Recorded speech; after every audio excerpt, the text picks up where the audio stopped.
자, 충당금과 준비금 이렇게 있죠? 그죠? 써머리부터.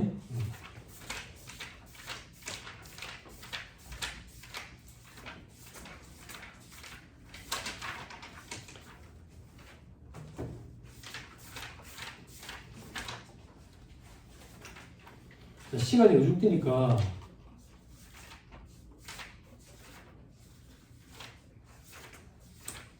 시간이 요즘 뛰니까 대충만 다 읽고 대충 문제부터 봅시다.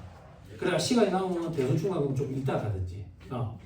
대충 문제가 몇 개 없거든요. 몇 개 없는 게 개정이 일어나가지고 이제 그 설정률이 0%로 바뀌면서부터 대충 문제의 난이도가 확 떨어져 버렸어요. 그래서 잘 출제도 안 되고. 과거에는 여기 1순위가 퇴직급여 충당금, 퇴직연금 충당금이 1순위였거든. 그래서 이 책의 저자분이 와꾸를 만들어가지고 스타덤에 뜬 거예요. 근데 이제 이게 필요가 없어져 버렸어요. 그래서 대손충당금이 이 밭에서는 이제 1순위로 올라선 거예요. 그래서 자, 일단 대충부터 보자. 4-218페이지. 충당금 개요가 돼 있죠. 소금을 인정 안 한다고 미학적 체험이니까. 다만 세법에 열거된 것을 한정해가지고 결산서에 계산하면 소금으로 인정된다더라. 그때 그 열거된 게 퇴직급여 충당금, 퇴직연금 충당금, 대손충당금, 일상 충당금, 압축기장 충당금, 부상치권 상각 충당금 이런 것들이 있다. 그렇죠? 미열거된 거 나머지가 다 미열거된 걸 건데 시험에 곧잘 등장하는 것들은 판매 보증 충당금. 요게 여러분들 회계로 따지면 AS에 대비해가지고 충당금채 쌓아놓는 거예요. 그리고 하자보수 충당금 이런 것들은 미확정 채무로 봐가지고 열거되어 있지 않아서 송금불산이 난다더라. 자, 그 밑에 결산조정이 원칙인데 다음은 신고조정에 의한 송금산입도 허용한다더라. 퇴직연금 충당금은 강제 신고조정 사항이다. 이사상 충당금, 압축기장 충당금은 이미 신고조정 사항이더라. 구상채권 상각 충당금은 그냥 말문제 보기 정도로만 한국주택국제기준, 그죠? 국제 구비 유무 할 때, 그죠? 그때 구상채권 상각 충당금 과소다. 자, 밑에 퇴충과 퇴직연금 충당금. 퇴직금의 적립방법에 사내 적립이 있고 외부에다가 운용기관에다가 불입하는 형태가 있죠. 그죠? 그 하는 게 확정기회형, DC형, 그리고 확정급여형, DB형 이렇게 있었죠. 그죠? 다음 페이지. 그래서 괄호 이번에 퇴직연금제도. 자, 괄호 밑에 종류에 DC형, 밑에 DB형. DC형은 퇴직금의 충당금 설정이 불필요하다. 그지? 그리고 퇴직금을 대비해가지고 퇴직연금을 불입할 때 전액 다 차변 퇴직급여 대변의 보통예금 현금 끝. 그러니까 전액 다 송금 인정된다. 다만 실질적으로 퇴직하는 시점에 임원 퇴직금에 대해서는 한도 계산을 한번 해본다. 그래서 임원 퇴직금 한도 초과된 금액은 송금불산입 사유로 처분되지. 그렇죠? 자, 저 밑에 DB형. DB형은 퇴충을 사내에 설정한다. 그렇죠? 다음 페이지. 퇴충에서 정리해야 될 두 가지 포인트 돼 있죠. 설정하는 과세기간에는 설정의 적정성 확인이 돼 있죠. 퇴충은 결산 조정 사항이고 한도 초과 여부를 판단해 봐야 된다. 한도 초과되면 송금불산입 유무, 한도에 미달하면 손댈 게 없다. 그래서 한도에 초과됐는지 여부를 판단하는 게 첫 번째 포인트. 두 번째 포인트는 퇴직급여를 지급하는 과세기간에 상계의 적정성 확인이 돼 있죠. 초과 상계 시에는 퇴충 부인액을 송금산입 마이너스 유무로 추인시켰죠. 초과 상계 기억나죠? 퇴충이 104회였는데 퇴직금으로 120원을 지급하면서 퇴충을 120원을 상계 처리했다고. 100원밖에 상계 처리 못하는데 추가로 상계 처리 당한 거지. 이게 초과 상계죠. 그죠? 20원만큼은 퇴직급여로 잡아야 되니까 송금산입 마이너스 유보 이렇게 된다고. 그렇죠? 유보 잔액이 초과 상계 시 추인됐다. 그죠? 자, 밑에 설정의 적정성 확인 한도 계산이 됐죠. 총급여액 기준과 추계액 기준 둘 중에 작은 걸로 되더라. 총급여액 기준은 총급여액의 5%. 이때 총급여액의 범위는 다음 페이지 보면 동그라미 1번 메뉴에 대상급여, 퇴직급여 지급 대상이 되는 임직원의 총급여액 되죠. 임원도 된다고요. 됐죠? 자, 밑에 동그라미 1번 비과세 되는 거 제외, 송금불산입 되는 거 제외, 인정상해 제외, 퇴직소득에 속하지 아니하는 거 제외, 직무활명상금 제외. 밑에 별표시 1번 지급 대상이 되는 임직원에는 일용근로자, 그리고 퇴사자, 그리고 확정기여형 퇴직연금 설정자 이런 사람들은 제외. 밑에 신입사원은 퇴직금 지급 규정에 1년 미만 근속자도 퇴직급여를 지급하도록 돼 있으면 설정을 해주고 또 그럼 이번에 그런 규정이 없으면 근로자 퇴직급여 보장금에 따른다고. 근로자 퇴직급여 보장금은 1년 미만 근속자에 대해서 퇴충을 설정을 안 해. 됐죠? 다시 왼쪽에 동그라미 2번 추계액 기준. 퇴직금 추계액이 있다고. 추계액은 둘 중에 큰 거라고. 보험 수리적 기준 추계액 그리고 일시퇴직 기준 추계액 둘 중에 큰 거. 여기에 설정률 이자는 0%. 거기에 이 월잔액 차감하고 퇴직금 전환금 기말잔액이 있으면 더한다더라. 그래서 퇴직금 전환금 기말잔액이 없는 경우에는 여기가 마이너스가 되고 그러면 대충 설정 한도는 0이 된다. 근데 오래된 회사는 퇴직금 전환금이 다 설정이 돼 있거든. 우리 시험에서는 퇴직금 전환금이 있는 경우가 조금 드물게 등장했었어요. 문제. 그래서 요즘에는 수험생들이 퇴직금 전환금이 있는지를 보고 없으면 그냥 한도는 0. 전액 다 송금불살이 이렇게 해버린다. 예? 됐죠? 넘어갑니다. 제일 위에 4-222페이지. 자, 별표시 3번에 보험수리적 기준 등 퇴직급여 추계액 되죠. 그죠? 퇴직연금 가입자의 보험수리적 기준 추계액. 퇴직연금 가입한 사람은 보험수리적 기준이라는 게 있거든. 추계액이. 그거 더하고 가입 안 한 사람이 있을 거 아니야. 가입 안 한 사람은 일시퇴직기준 추계액으로 해야 될 거 아니야. 그지? 그래서 그게 동그라미 2번. 그리고 그 다음 더한 건 뭔데? 퇴직연금 가입자의 미가입기간 추계액. 중간에 가입했을 수도 있잖아. 그지? 그럼 미가입기간은 보험수리적 기준은 없지. 일시퇴직 기준이지. 그래서 이렇게 더해가지고 보험수리적 기준 등 추계액을 계산한다더라. 됐죠? 자, 다음 페이지. 반가로 2번 세무조정. 한도 초과되면 송금불산이 비우고 한도에 미달하면 세무조정 없다. 자, 밑에 걸어서 한번 지금 상계의 적정성 확인돼 있죠. 자, 현실적으로 퇴지했다. 먼저 퇴충과 상계 처리한다더라. 부족액은 퇴직급여 처리하고, 그죠? 이게 무슨 말인데? 인별로 관리하는 게 아니라 퇴충은 총액 관리한다.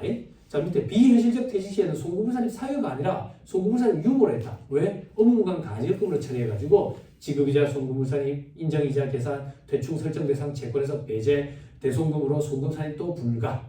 그죠? 이런 불이익을 준다 했다. 됐죠? 넘어갑니다.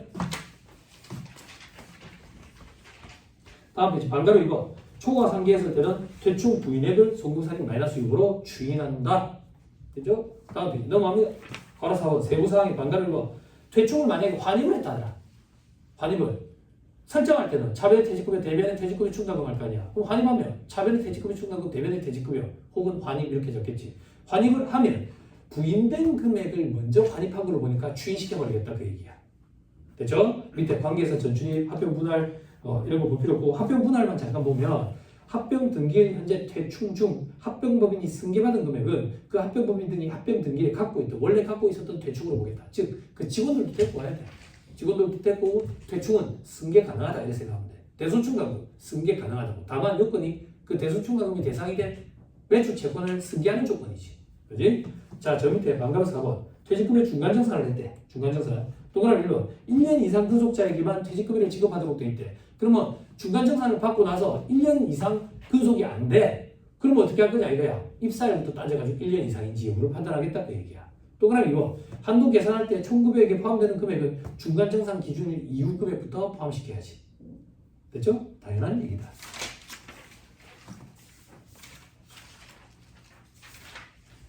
이 4-230페이지.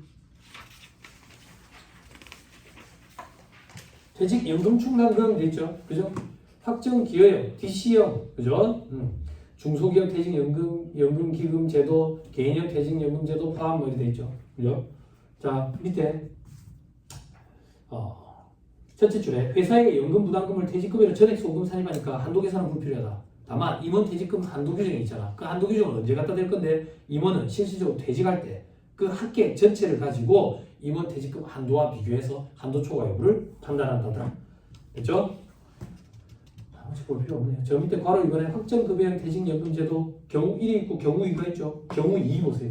경우 2는 회사가 퇴직연금 충당금을 결산서에 계상하지 않는 경우, 즉 신고 조정에 의해서 송금 산입하는 경우. 그러면 퇴직연금 충당금을 결산서에 안 나니까 이 회사는 퇴직급여 충당금이라는 계정하고 하나밖에 없을 거라고. 됐죠? 저 밑에 반가로 이건 세부수죠. 한도 초과되면 송금산입 6호. 시험에는 한도에 미달하게 나오죠. 왜? 송금산입 마이너스 6으로 강제 신고 조정 사항이니까. 요거를 물어보기 위해서. 됐죠? 한도는 어떻게 계산하는데? 추계액 기준이 있죠? 추계액 기준. 추계액 기준으로 부적 설정해. 그죠? 추계액 중에 대충으로 설정한 거 말고 나머지는 퇴직연금 충당금으로 설정 가능하죠. 그게 부적 설정해. 납입액 기준은 뭔데? 신고 조정에 의한 송금 산입을 허용하다 보니까 외부 운용기관에 불입도 안 해놓고 신고 조정에 의해서 송금 산입하는 그런 꼼수를 막기 위해서 실질적으로 불입한 금액 한도 내에서만 송금 산입이 가능하다. 그래서 동그라미 이번에 납입액 기준이라는 한도를 한 개 만들어 놓은 거죠. 됐죠? 기억나지요? 다 했습니다. 문제 한번 봅시다.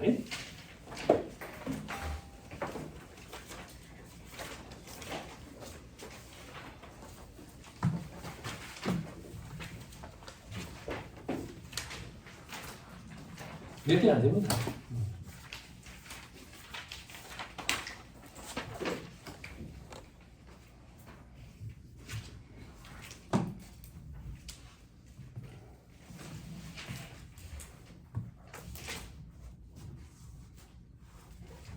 요거를 풀어보면 자신감이 확 생겨. 왜요? 잘 안 나와. 예전에는 중요성이 굉장히 높았다고. 없구나, 저기 또.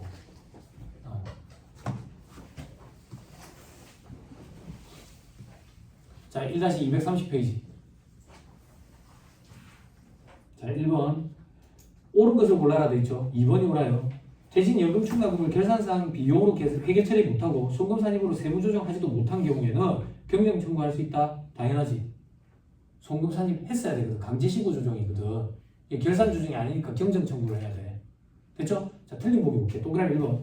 판매 보증 충당금체, 공사 손실 충당금체, 하자보수 충당금체는 세무상 충당금으로 인정되지 않고 복구 충당금체도 세무상 충당금으로 부채로 인정이 안 돼. 이런 거 된 게 아니니까요.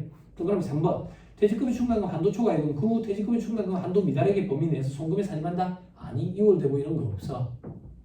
2월되고 이런 거 없다고. 이거 괜히 이거 뭐 강가상 한도 초과액이랑 저기 착각하면 안 돼. 됐죠? 동그라미 4번. 대손충당금 한도 초과액은 그 후 회수명 채권과 상계하거나 환입할 경우에만 송금에 산입한다. 이건 아직 우리 복습은 안 했지만 기존에 공부했던 걸 떠올리면 되죠. 대손충당금 한도 초과액은 다음 연도에 자동 추인되잖아. 송금 산입 마이너스 6원. 그지? 동그라미 5번. 일사가 충당금, 압축기장 충당금, 회계감사 대상 법인만 신고 조정할 수 있다. 그렇지 않았지. 그지? 회계감사 대상 법인 이런 요건은 없었다고. 그지? 자, 4번으로 봅니다.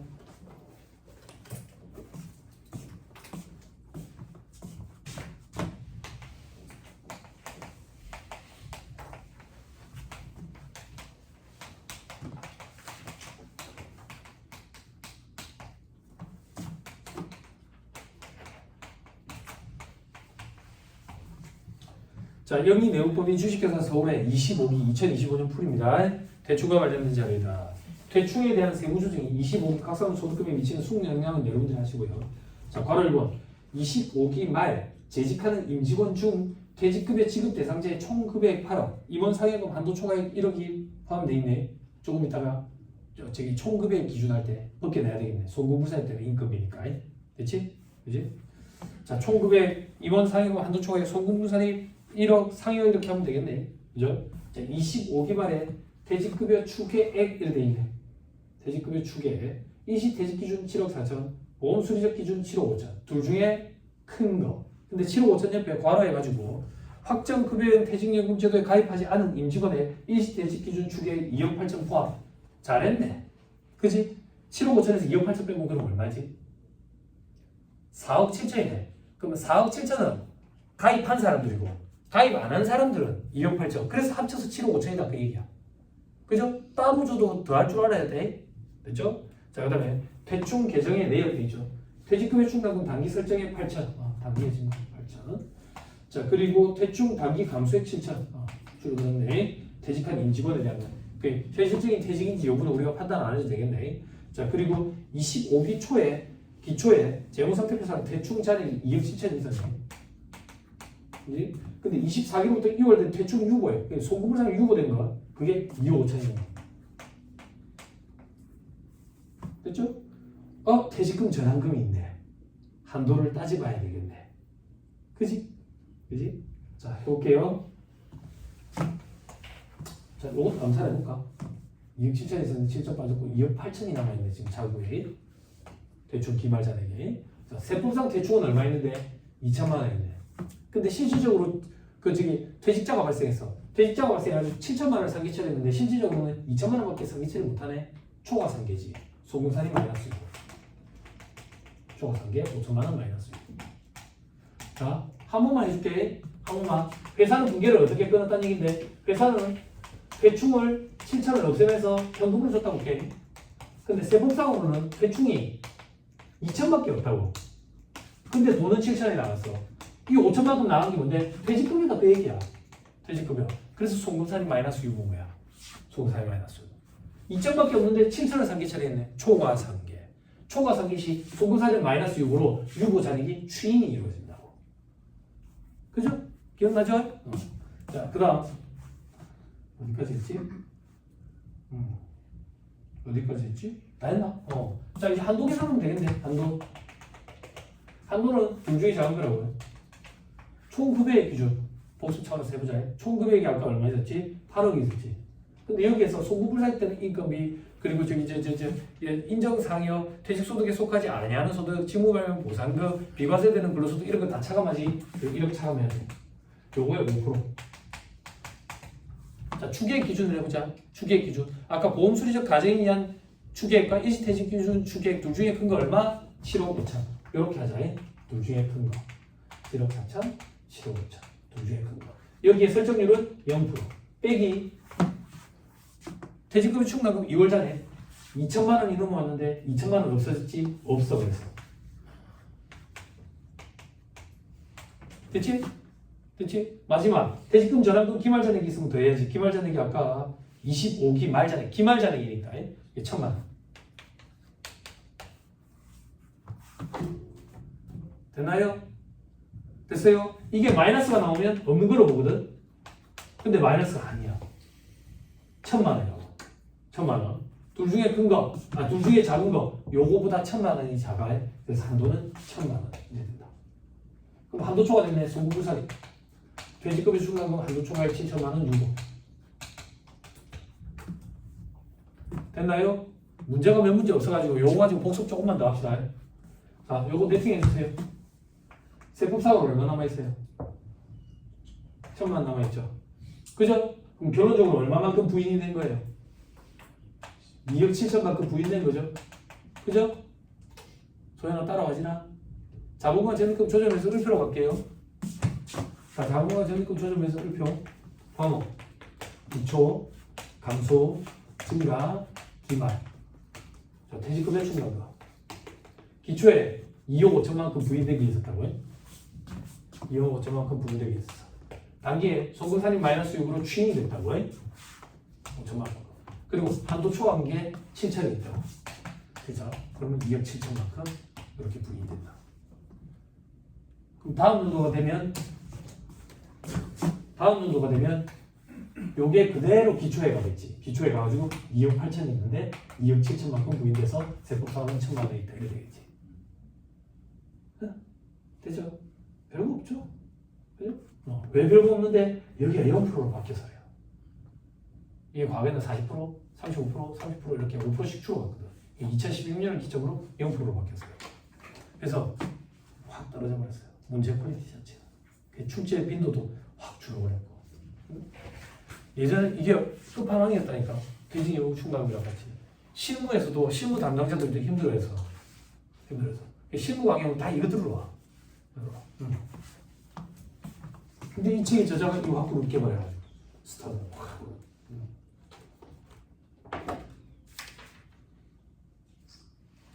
됐어요? 6번으로 갑니다. 저만 그릴게요.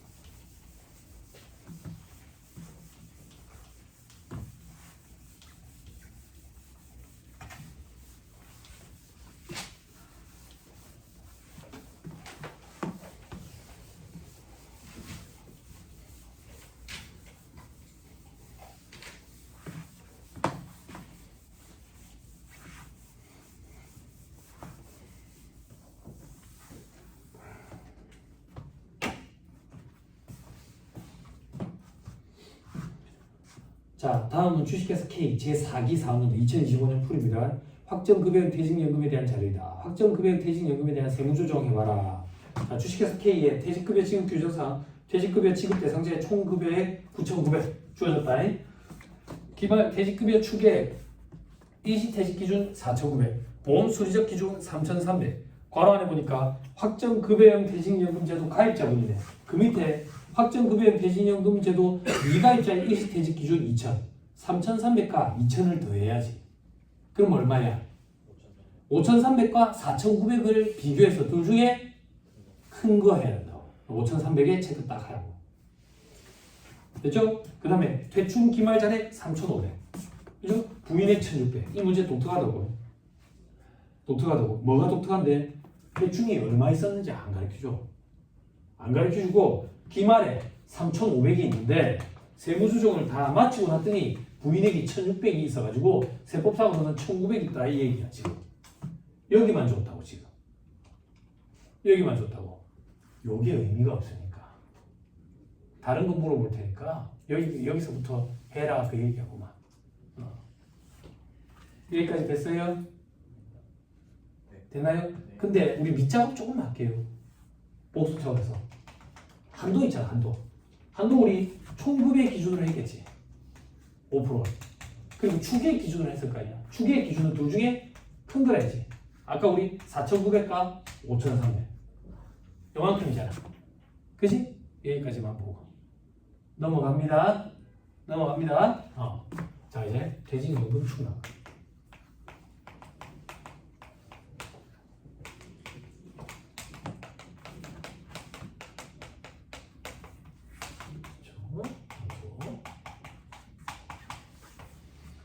자, 계속 갈게요.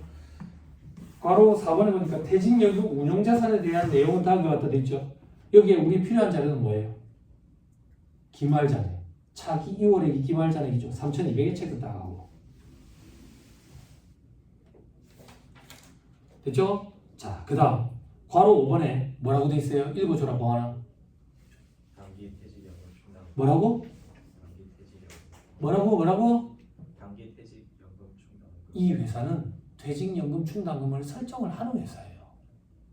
그 말인즉슨 결산 조정에 의한 회사인 거예요. 그죠? 그래, 갖다 써보자. 자, 정기 월액 얼마? 3,200. 그리고 단기 지급액 1,100. 단기 설정액 1,300. 그래서 차기 월액 3,400. 근데 별표시가 있네. 한도 초과액 500이 포함되어 있네. 7파. 한도 초과액 500이 포함되어 있다는 얘기는 세법상으로 퇴직연금 충당금은 2,700이 있다는 얘기지.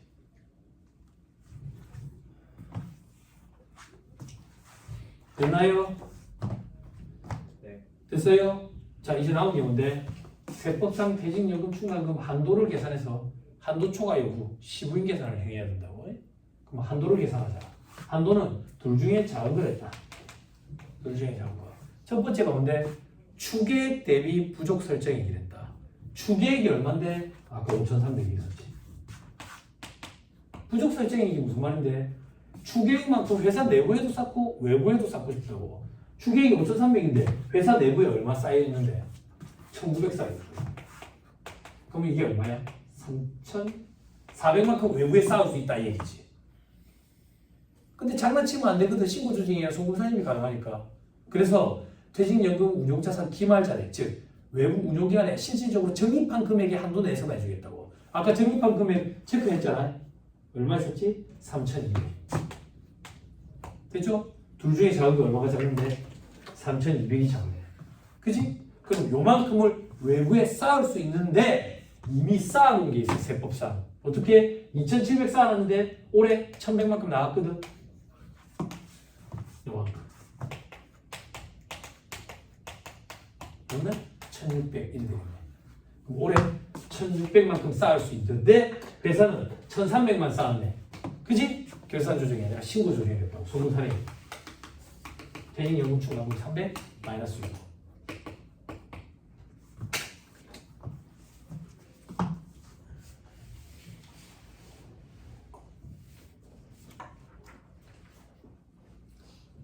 됐나요? 됐어요? 중복돼서 하나만 더 풀어줄게요. 7번을 제가 같이 풀어드릴게요. 지워도 되죠, 이거?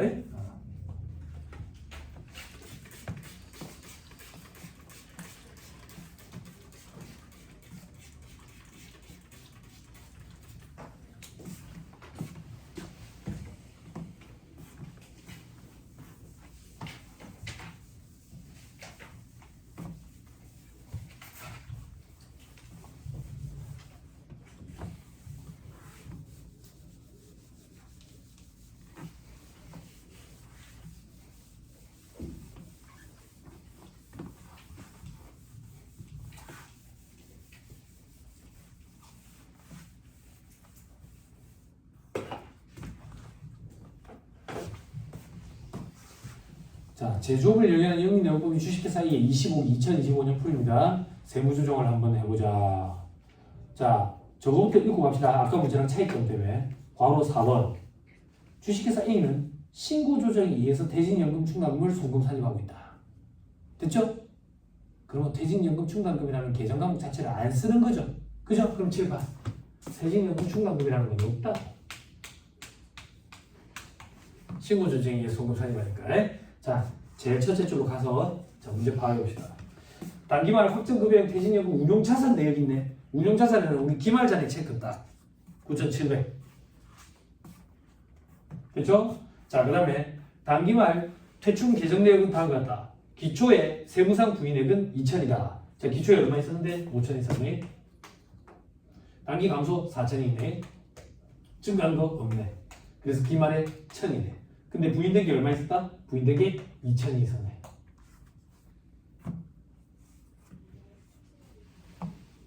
됐죠?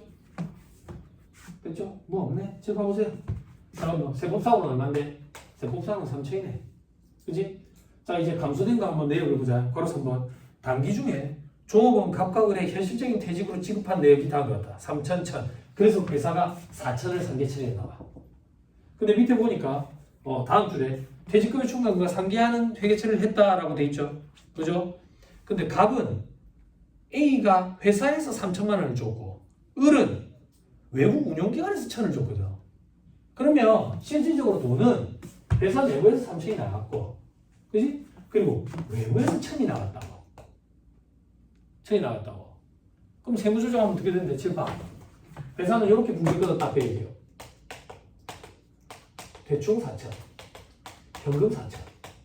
됐죠? 세법상 분계라는 건 존재하지 않지만 존재한다고 가정하면 대충 3,000, 현금 4,000.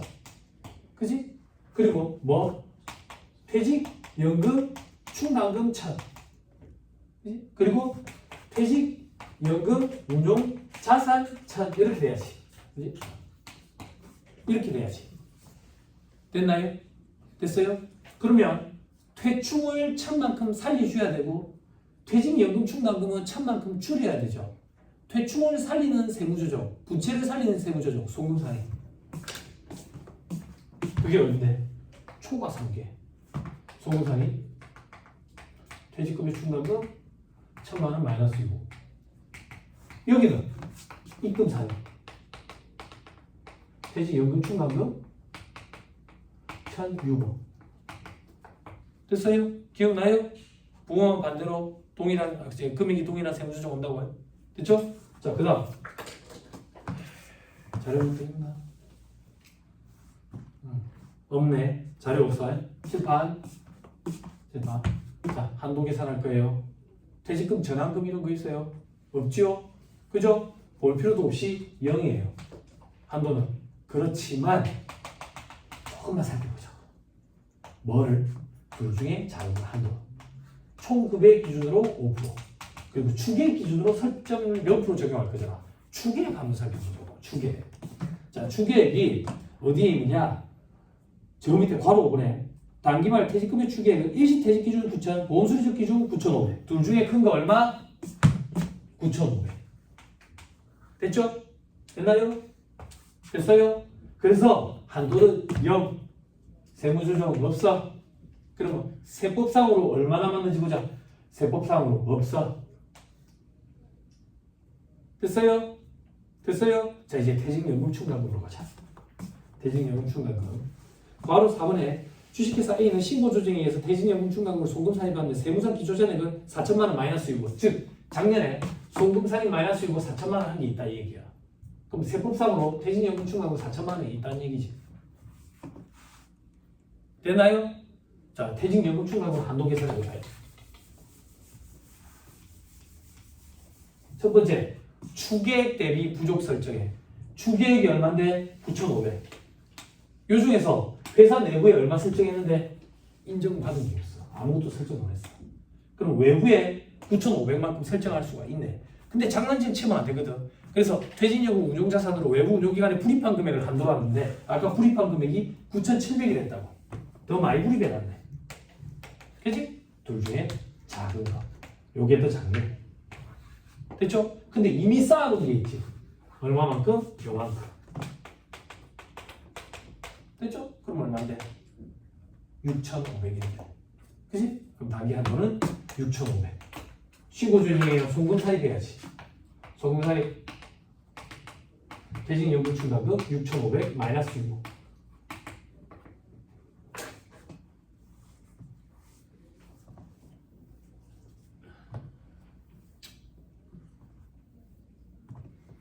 됩니까? 네. 몇 번 해보면 됩니다. 자, 조금만 더 살펴봅시다. 복습하는 차원에서.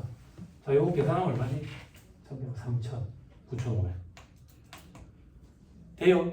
얼마만큼 쌓고 싶은데? 9,500만큼. 그래서 회사에 쌓았는데 다 부인된 거야. 그럼 외부에다가 다 쌓았고. 됐죠? 을표도 한번 그려볼까? 자, 자본가 생금 조정에서 을표. 광고, 기초, 감소, 증가, 기말. 자, 퇴직급여 충당금, 퇴직연금 충당금. 퇴직급여 충당금 작년에 송금물사님 유보 2천만 원 있었어요. 퇴직연금 충당금은 신고조정에 의한 송금사님 4천만 원이었다고. 됐죠? 올해 발생된 세무조정 갖다 쓸게. 자, 퇴직급여 충당금 송금사님 1,000만 원 마이너스 유보야. 그지? 자, 1,000만 원 마이너스 유보. 됐어요? 됐나요? 자, 그리고 퇴직급여 충당, 퇴직연금 충당금은 입금사님 1,000만 원 유보. 요만큼이 줄었다 그 얘기. 이렇게. 반대 세무조정에서 부모만 만들어. 됐어요? 자, 마지막 퇴직연금 충당금 송금사님 얼마 했어요? 6,500. 됐어요? 자, 잔액 뽑아볼까?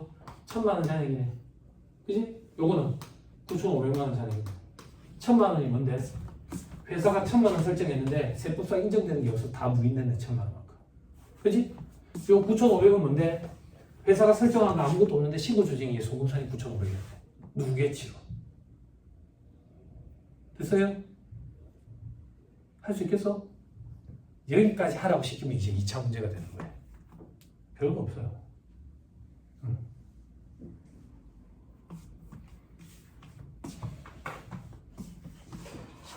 예전에 대충 파트에 문제가 엄청 많이 실려 있었거든.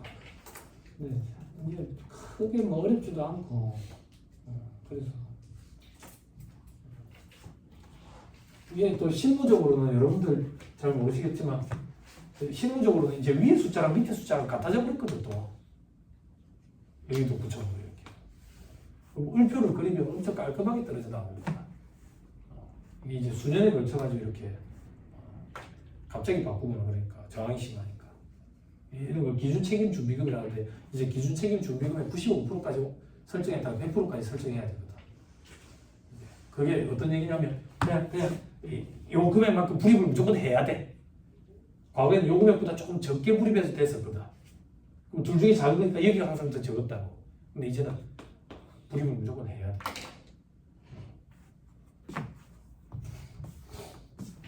됐죠? 아니 묵어도 됩니다. 묵어도 됩니다. 묵고 살라고 하는 짓인데 묵어도 됩니다. 눈치 안 봐도 됩니다. 눈치 안 봐서 뭐 시대가 어떤 시대인데 지금 99년도에 대학에 입학했더니 첫날 수업을 들어갔는데 여자애들이 커피를 들고 들어가 커피를 마시면서 수업을 듣는데 경악했다고. 대학은 이런 곳이구나. 99년도에 지금 몇 년도인데 그런 거 상관합니다. 술을 들고 들어가면 됩니다. 그죠? 아니 옆 사람한테 피해주면요 옆 사람이랑 친구 먹고 싸우겠지 뭐 내랑 싸우고 있어요. 내 할 바니지. 상관없습니다. 됐습니다. 몇 번 해보면 됩니다. 여러분들 그냥 스스로 어렵다 자꾸 생각하는 거예요. 근데 좀 해보면 또 별거 알거든. 근데 해보지도 않고 지레 겁먹어서 그래. 해보면 또 금방 정복이 된다고. 자, 9번부터는 대손충당금 문제. 대손충당금 좀 읽어봅시다.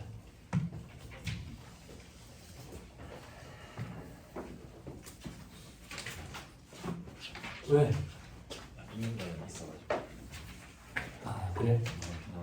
이럴 때도 같이 좀 앉아있으면 좋지 않아? 행님 싫어? 아, 그러지 않아. 웃는 게 아니라는 얘기는 안 하는데. 자, 대손 충당금. 뭐 자꾸 떨어진다. 매력을 자꾸 흘리고 다니는 거야? 네.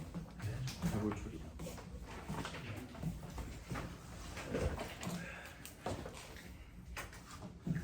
자, 4-235페이지. 자, 대손충당금에서 정리해야 될 두 가지 주제를 있죠. 그죠? 대손금, 회수 불능된 채권을 대손 처리했을 때 손금 인정되려면 법인세법, 소득세법에 열거된 사유가 있었죠. 물론 우리는 이제 신고조정 사유, 결산조정 사유 두 가지로 구분해가지고 암기했었죠. 그죠? 그거에 충족을 해야 돼. 그리고 대손충당금은 한도를 설정해 놔놓고 한도 초과되면 손금부산이 유보였지.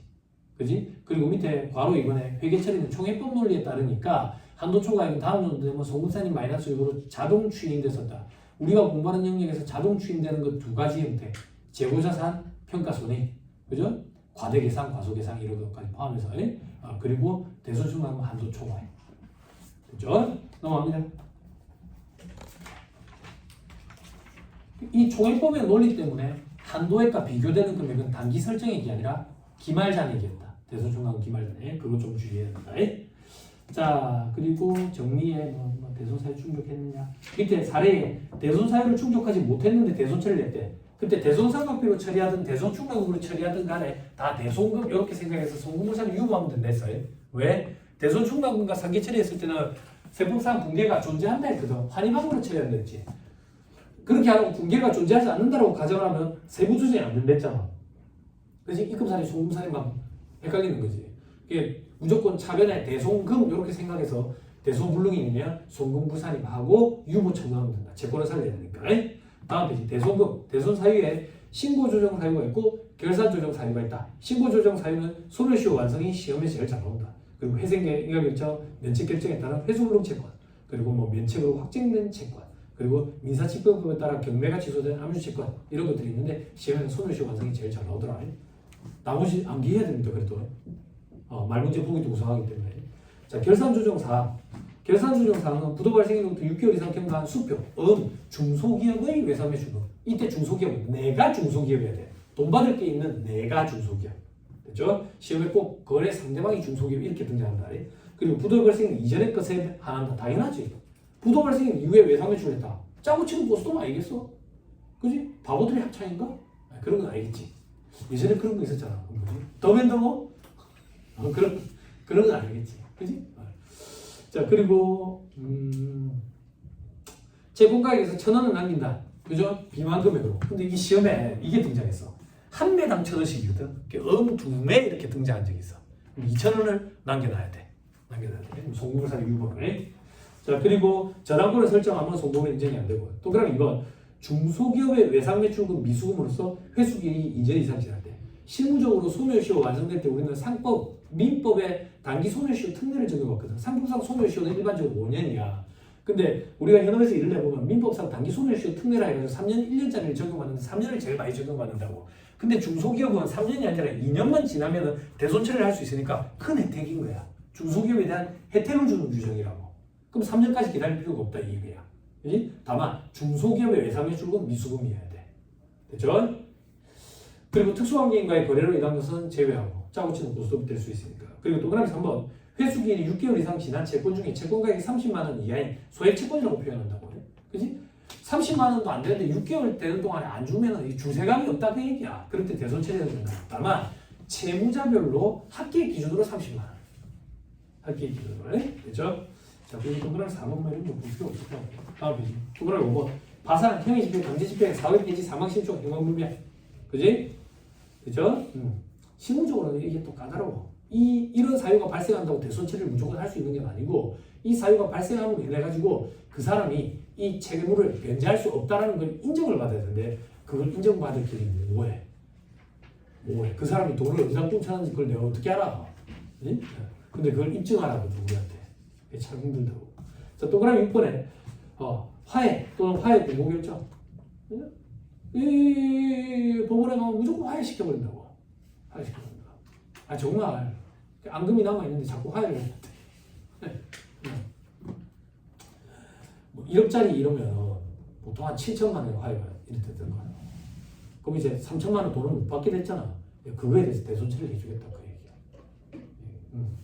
많이 어렵다고 지금 건설경기가 안 좋은 상태에서 중도산하고 있잖아. 일정 부분이라도 받아내야 된대. 이렇다. 동그라미 이 7번 뭐 이런 것도 있다더라. 한국무역보험공사로부터 회수불능으로 확인된 채권 이런 것도 있다더라.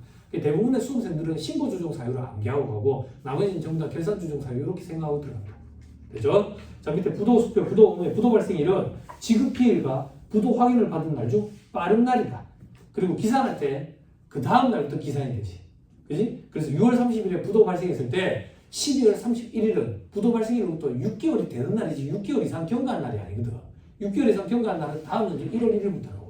그래서 6월 30일에 부도가 발생했는데 올해 대손치를 하면 부인되는 것이. 됐죠? 자, 됐습니다. 그 정도 보시면 될 거예요. 아, 그리고 그런 거 질문하는 수험생이 있다. 자, 6월 30일에 부도가 발생을 했어. 그 대손치를 했거든. 대손치를 했는데 6개월 이상 경과한이라는 표현에 해당이 안 돼가지고 올해 대손 부인된 거야. 그럼 내년에는 대손치를 할 수가 있느냐? 수험생들이 뭘 질문하냐면 그럼 내년에 또 결산서에다가 달아야 되는 거 아닙니까? 그래야 결산조정 사항 아닙니까? 이전에 결산서에 반영했었으면 돼. 무조건 그 해에 같이 결산서에 반영해야 되는 그런 건 아니야. 2차 수험생들이 또 그런 걸 질문하더라. 그런 게 궁금할 수도 있겠다는 생각이 들었어. 그러니까 대손 처리했던 그 결산서상 비용으로 잡았던 걸 취소하고 다음에 이제 다시 잡아야 되는 거 아닙니까? 이런 질문을 하더라고. 그렇게까지는 안 해. 그렇게까지는 안 해. 그럼 다음 정도가 되면 자동으로 6개월 이상 경과가 됐으니까 대소사유를 충족한 거지. 그래서 작년에 부인됐던 게 추인되는 거예요. 작년에 송금부산이 유보였을 거냐. 올해 송금산이 마이너스고 송금산임으로 대송금으로 송금산이 되는 거지. 됐죠? 오케이. 자, 다음 페이지 바로 2번. 대송금 송금산이 대상채권. 법인세법상 대송금 송금산이 채권에는 별다른 제한이 없다고요. 다만 동그라미 1번에 보증채무 대위변절이나 구상채권, 특수관계에 대한 업무보강 가지급금, 그죠? 그리고 대손세액공제 이미 받은 부가세 매출세 미수금, 그죠? 이런 것들은 대손 송금산이면 안 된다고요. 그때 동그라미 2번에 특수관계가 있는지 여부는 돈을 빌려줄 때 시점을 기준으로 한다더라.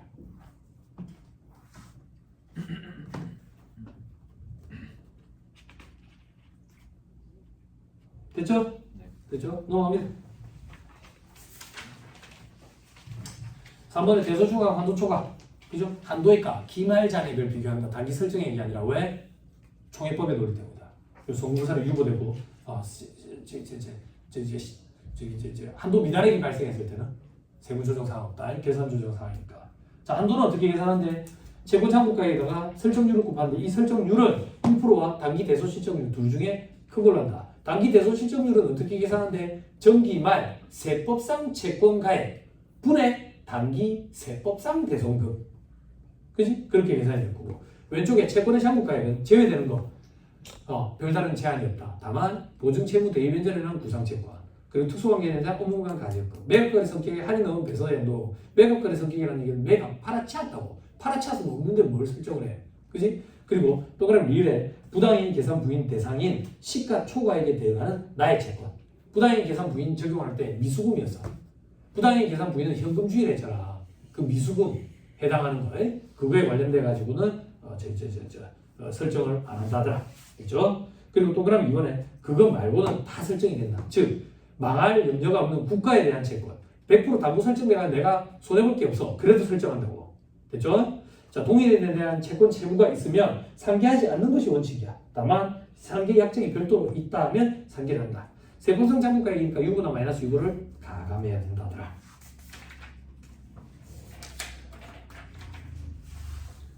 다 했네.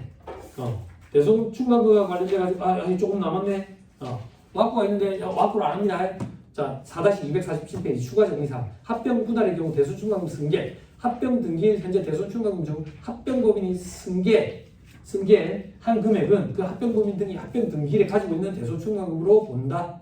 그렇죠? 다만 그 대손 충당금에 기초되는 매출 채권을 승계하는 조건에 이제 하나는 거지, 그지?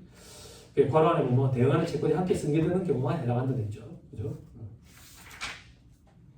다음 페이지 채권 채무 조정에 대한 거 이런 거는 생략합니다. 2차 때. 자 다음 시간에 보시면 4-250페이지 이시상황 추당, 압축기장 추당까지 읽고 그 다음에 대소충하고 문제부터 풀게요. 그렇죠? 이 정도 하시죠.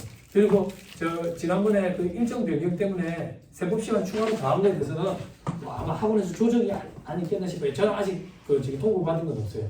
일정이 통보가 되면 그때 돼서 또 얘기를 좀 해보시죠. 강의들아 고생 많았습니다. 수고하셨습니다. 수고하셨습니다. 네.